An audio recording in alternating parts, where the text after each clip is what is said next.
Happy Thursday, pre-Friday. The week has been a long week and it's almost over. Can't be over soon enough. I'm sure everybody's ready to woosah, relax, or whatever it is that you do. So Justice 302, I don't know what module we're on. We're on one of the modules, 3 or 4. Anyhow, does statistics make you hungry? I don't know. Hungry for knowledge, but also hungry for a couple of tacos right now that I think is going to be shortly after this video concludes. So hopefully you guys have already had your dinner because I'm rolling behind as I normally work graveyard shifts. So these are kind of my off hours. Anyhow, I'm going to discuss distribution. And for those out there that don't know what distribution is, if I had to put it in like simple terms, say when I was a kid, I had a bunk bed and my sister, my older sister, she's a little stockier than I was at the time. So she's heavier. So me not even knowing that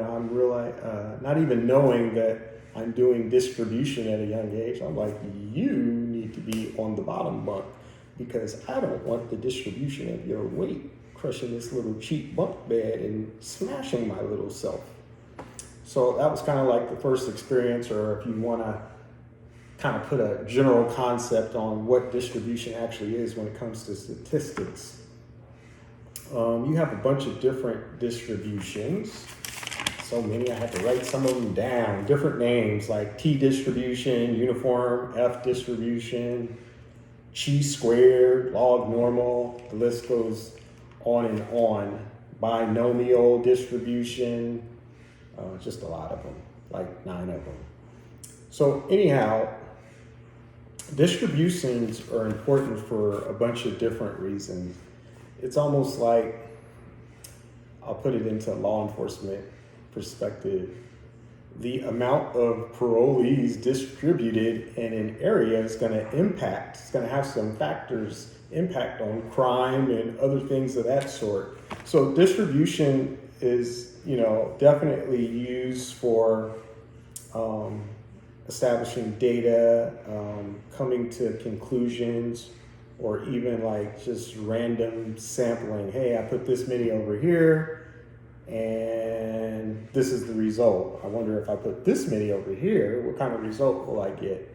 So distribution is used in not just statistical purposes, but just your everyday life purposes. I think statistics is more of the educational side of it, but you can kind of put the distribution used towards a lot of things in life.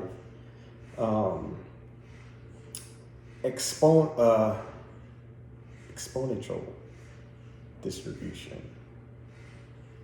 I'm having a problem with this exponent word because I just finished the college algebra class and I'm like, ugh.